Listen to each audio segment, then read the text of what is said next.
tu es fatigué d'essayer de comprendre comment promouvoir ton entreprise de rénovation, construction et décoration d'intérieur, et ça par toi-même, et par la suite tu ne sais pas quoi faire. Aujourd'hui, je vais te partager la méthode qui a permis à des entreprises dans le même domaine d'activité que toi de pouvoir générer des dizaines de clients par jour et surtout d'augmenter leur chiffre d'affaires. C'est une méthode qui fonctionne en 3 étapes que tu peux essayer de faire avec la bonne stratégie pour passer ton entreprise à un niveau supérieur. Salut, je suis Amber Digital, spécialiste en marketing et en acquisition client. Et je vais te parler de cette méthode en 3 étapes pour pouvoir promouvoir ton entreprise en ligne, sur papier ou directement en personne. Chacune nécessite une approche spécifique pour obtenir les meilleurs résultats. Il est incroyable de voir combien d'entreprises génèrent des milliers d'euros par an et qui n'ont même pas de site internet ou de présence en ligne. Ou limite, leur présence en ligne est tellement ancienne qu'elle pourrait tout aussi bien ne pas exister. Ça ne changerait pas la chose. Si tu regardes cette vidéo et tu dis que tu n'as pas besoin de compte Facebook ou que tu n'as pas besoin de site internet, eh bien figure-toi que tu te trompes. Avoir un message en ligne dans le marché actuel où les clients sont bien plus informés qu'avant crée de la crédibilité. Je le dis 1 million de fois sur mes réseaux sociaux, il faut être connu, apprécié et digne de confiance pour obtenir les meilleures affaires en ligne. Si tu n'as pas une bonne présence, les gens ne te feront tout simplement pas confiance, ce qui rendra le travail difficile. Et je sais, tu vas me dire, le bouche à oreille. Le bouche à oreille, ça fonctionnait très bien avant, mais aujourd'hui c'est beaucoup plus compliqué avec la concurrence qui est féroce. Il y a deux principaux endroits où tu dois être présent, tes réseaux sociaux et ton site internet. Ils doivent être actifs et pour cela tu dois avoir un processus en place personnel. La méthode que j'utilise, elle est basée sur le problème et la solution, et pour pouvoir t'en parler davantage, j'ai créé un schéma personnalisé afin que tu puisses te familiariser et l'adapter au mieux pour ton business. Alors, viens sur mon écran. À toi, bienvenue sur mon écran. Alors sans plus attendre, je vais te présenter la méthode qui va te permettre de générer plus de clients et d'augmenter ton chiffre d'affaires si tu la suis correctement. Alors, pour commencer, la première étape, c'est la présence en ligne. Une présence en ligne qui est bien optimisée te permettra déjà d'avoir la confiance des clients et surtout de montrer que tu es un expert grâce à tes créations ou même directement par les services que tu proposes, ce qui va te différencier de la plupart de tes concurrents.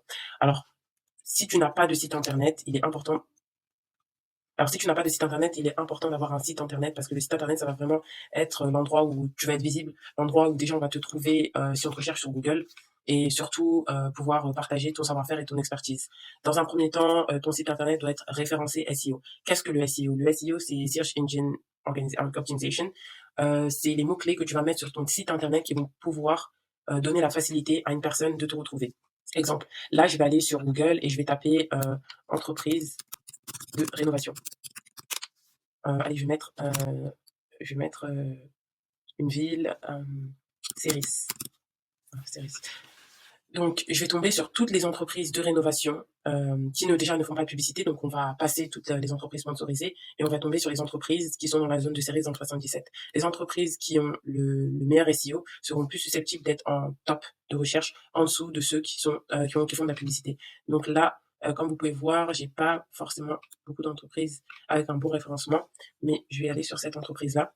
Et comment avoir un bon référencement? C'est simple. En fait, vous allez mettre tous les mots-clés en rapport avec votre domaine d'activité. Exemple, vous faites la rénovation, vous faites, voilà, c'est pas un site internet, mais c'est plutôt un site qui référencie toutes les entreprises de rénovation dans le 77. Mais clairement, ça va être vraiment les mots que vous allez mettre pour votre activité, que vous fassiez de l'isolation, que vous fassiez de la cuisine, que vous fassiez de la salle de bain.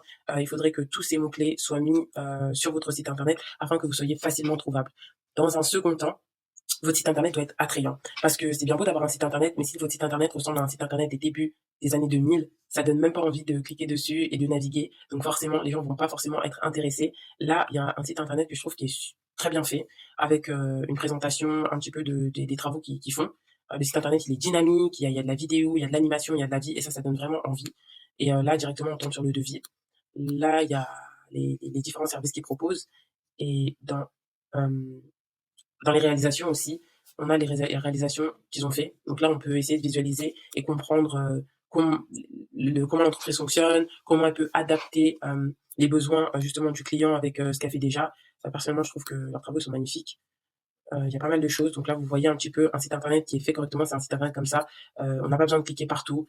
Tout est à portée de main. Là, je vais dans nos services, je tombe sur les services. Là, je vais à propos d'eux, je tombe sur les réalisations. Si j'ai envie de les contacter, je vais sur devis gratuit. En fait, le but d'un site internet qui est optimisé, c'est qu'en 3 clics, on trouve ce dont on a besoin. Là, j'étais sur le site, un clic, je vais sur le devis. Un autre clic, je vais sur les réalisations. Un autre clic, je vais sur les avis. Ultra simple, ultra facile. Donc voilà, un site internet, grosso modo, comment il devrait être optimisé. Alors, dans un second temps, les réseaux sociaux. Les réseaux sociaux, c'est super important parce que ça va permettre de... Pour la partie réseaux sociaux, ça va être dans un premier temps de créer un compte professionnel Facebook, Instagram et Pinterest. Mais Pinterest, ça reste vraiment optionnel. Pourquoi créer un compte Facebook? Pour l'étape numéro 2, parce que avoir un compte Facebook, déjà, ça permet de faire de la publicité, d'avoir plus de visibilité aussi, que ce soit sur Facebook et Instagram. Aujourd'hui, les réseaux sociaux, c'est des moteurs de recherche. Il y a énormément de personnes qui ne cherchent plus directement sur Google, mais directement sur Instagram ou Facebook. Déjà parce que ça leur permet d'avoir un visuel réel, parce qu'on sait que Facebook et Instagram, c'est des réseaux sociaux avec beaucoup de visuels, beaucoup de photos, et plutôt que d'aller chercher sur un site internet, parce que parfois il y a beaucoup d'entreprises qui ne mettent pas les photos de leur création. Une présence en ligne, et la deuxième étape, en fait, ça va être de publier régulièrement des photos avant-après de vos projets, des mises à jour des chantiers, pour justement tenir, si en fait vous êtes sur des gros chantiers, ça va vraiment être d'informer la communauté ou les personnes qui vous suivent afin qu'elles puissent être à jour sur les chantiers. Et ça va être des petits travaux. Bah, ça va vraiment permettre de comprendre votre travail, ce que vous faites, pouvoir en fait avoir un aperçu des travaux que vous avez l'habitude de faire, ou même des questions-réponses. Les questions qu'on vous pose le plus souvent, vous allez pouvoir les mettre soit en bio, soit en highlight, afin que justement ça réduise votre SAV, votre service client. Si vous avez une partie où on répond déjà à toutes ces questions, bien que votre site internet le fasse, vos réseaux sociaux vont être un complément de votre site internet. Dans un second temps, ça va être le storytelling. C'est quoi le storytelling? C'est l'art de raconter une histoire. Il y a beaucoup de sites internet qui écrivent 30 ans d'expérience, travail de père en fils, travail d'intégrité. On va dire que c'est même plus une garantie et une certitude pour que le client, pour que le travail sera bien fait aujourd'hui. Il y a tellement du coup de personnes qui sont pas sérieuses dans leur travail. Donc juste mettre ça comme preuve, c'est pas assez suffisant. Puis les gens, ils sont de plus en plus sceptiques. C'est marrant, mais il y a personne qui va dire travaille avec moi. Je suis pas sûre que le travail sera bien fait, mais t'inquiète, suis-moi. Les gens, ils s'attendent vraiment à ce que vous répondiez à leurs problèmes, et d'où justement justement la méthode de problème-solution. Le problème aujourd'hui que la plupart des personnes se posent, c'est d'améliorer leur bien-être chez soi. Donc votre storytelling, il va justement jouer sur cette partie amélioration, confort, bien-être, et créer une histoire par rapport à ça. Ça va justement donner plus de valeur que de mettre quelque chose comme travail de père en fils ou travail d'intégrité, qu'on voit partout, mais forcément on n'a pas vraiment l'impression. Et le fait d'avoir justement des visuels sur Instagram et sur votre site internet, ça va renforcer le fait que vous améliorez le bien-être chez les personnes, et que vous les aidez à se sentir bien chez soi. Le storytelling, c'est vraiment quelque chose à ne pas négliger, parce que si tu arrives à raconter une histoire, tu vas voir que tu vas pouvoir convertir beaucoup plus que si tu vends tes services aux clients. Donc deuxième étape, ça va être la publicité payante et imprimée. Alors la publicité payante, pourquoi? La publicité payante, déjà, ça va te permettre de cibler un public qui est beaucoup plus large que ta zone, et donc forcément d'avoir des possibilités accrues dans ta clientèle. Pourquoi la publicité payante? Parce que aujourd'hui, la publicité payante, elle est tellement bien faite qu'elle va pouvoir te permettre de segmenter des personnes en fonction de leur centre d'intérêt, de ce qu'elles ont recherché dans les mois à venir, si elles ont été intéressées par la rénovation, la décoration d'intérieur, par tous ces facteurs-là, que juste la publicité imprimée ne pourra pas te permettre de faire. La publicité imprimée, on va en parler dans un second temps, c'est très bien, mais c'est vraiment quelque chose où tu vas pas forcément avoir une visibilité sur le retour d'investissement que tu as fait, alors que une campagne publicitaire Facebook ou Google, tu vas vraiment pouvoir avoir le nombre de personnes qui ont été touchées, le nombre de personnes qui ont vu ta publicité, et surtout adapter ta stratégie en fonction des résultats que tu auras pu avoir. Donc, dans la publicité payante, les critères qu'on va prendre en compte, déjà, ça va être la démographie. Une personne qui a entre 16 et 19 ans, elle sera pas intéressée par la rénovation et la décoration d'intérieur. Mais une personne qui a entre 30 et 60 ans, ce sera une cible potentielle. Ensuite, ça va être vraiment ce qu'elle a recherché dans les jours à venir, etc. Et puis, on va créer la publicité en fonction de tous ces critères qu'on aura mis en place, que tu auras mis en place pour ton entreprise. Là, je vais te montrer des exemples de publicité avec un visuel accrocheur, un texte accrocheur que tu peux mettre en place pour ton entreprise.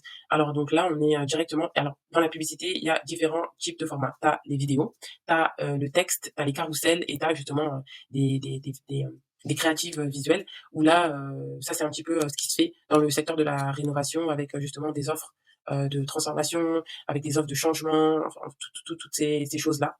Et c'est un petit peu les entreprises qui fonctionnent comme ça. Donc là, leur offre, c'est transformer votre propriété, économiser 1 € sans reste à charger. Donc en fait, c'est l'offre très alléchante qui va donner envie de cliquer. Là, c'est des publicités parmi tant d'autres, mais il y en a tellement, et il y a vraiment beaucoup de modèles sur lesquels s'inspirer, et créer des publicités optimisées. Là, il y avait des publicités pour justement la décoration, où justement on peut voir des entreprises de décoration qui mettent en avant le fait de sublimer son intérieur avec des contrats sophistiqués, et d'inviter la personne avec une brochure gratuite, donc qui va permettre en fait de visualiser un petit peu ce qu'ils font.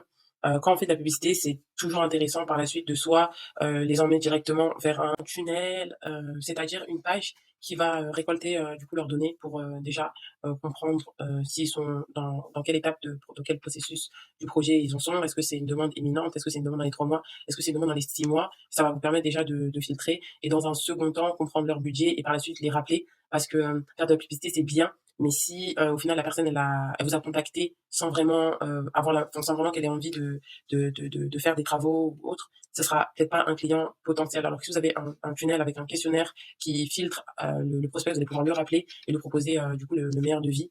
Et donc l'offre pour justement votre publicité, ça pourrait être quelque chose comme devis gratuit, devis personnalisé, vous voyez un petit peu, pour donner de la valeur et faire en sorte que justement la personne elle clique et elle a envie de donner ses données pour justement que vous puissiez la recontacter. Donc maintenant pour la partie publicité imprimée, c'est aussi intéressant dans le sens où si vous visez les personnes dans votre zone, exemple vous habitez sur, je sais pas, vous habitez, je vais donner une ville fictive, vous habitez sur Roissy en France et à Roissy en France, il y a des travaux d'aménagement de la ville. Vous savez que la plupart des riverains vont subir des problèmes de sonores liés justement au bruit des travaux et si vous comprenez le besoin, le problème, en fait, ça va être les nuisances sonores. Le besoin, ça va être d'isoler que ce soit les fenêtres, que ce soit, en fait, limiter le bruit. Donc, par rapport à la publicité imprimée, vous allez pouvoir imprimer des flyers et mettre en gros sur vos flyers, vous en avez marre des nuisances sonores, on a la solution et là vous proposez ce que vous proposez, que ce soit de la réduction de bruit, soit des fenêtres adaptées, en fait tout ce type de choses que vous pouvez proposer en fonction. Donc c'est vraiment important de comprendre le problème de vos clients pour venir avec la solution. D'où cette méthode qui est justement basée sur le problème et la solution. Dans un premier temps, il va falloir faire la conception d'un flyer brochure avec justement, là j'ai un exemple de flyer que je trouve ça super sympa, vous voyez assez basique, vous présentez votre entreprise, vous présentez le problème, la solution, vous mettez ce que vous pouvez leur apporter, votre expertise, etc. Et donc un flyer assez basique, tant que le prospect arrive à visualiser, à comprendre qui vous êtes en quelques secondes, ça va vraiment être essentiel. Par la suite, du coup, la distribution ciblée, elle sera vraiment sur les personnes dans la zone de Roissy, où justement elle est ciblée par ces nuisances sonores. Alors pour la création et le design, c'est pas forcément simple d'avoir des compétences dans tout ce qui va être flyer, donc ce serait bien de demander à justement une personne qui soit compétente afin justement que vous puissiez gagner du temps. Et dans un second temps, la distribution, trouver une personne pour distribuer, mettre les flyers dans les boîtes aux lettres et justement j'aurais dû le mettre en étape 1, alors l'étape 2, utiliser un message impactant avec problème solution. Je vais mettre ça là tout de suite.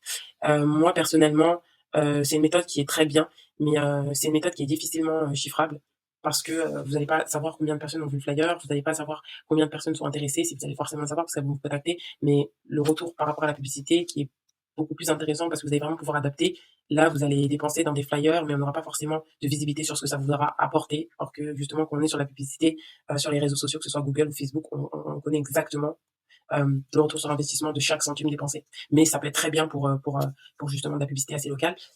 Et donc, dans la troisième étape de la méthode, ça va être justement le suivi et analyse. Alors, le suivi, ça va être sur les performances Google, que ce soit sur justement les clics sur le SEO ou que ce soit directement avec la publicité.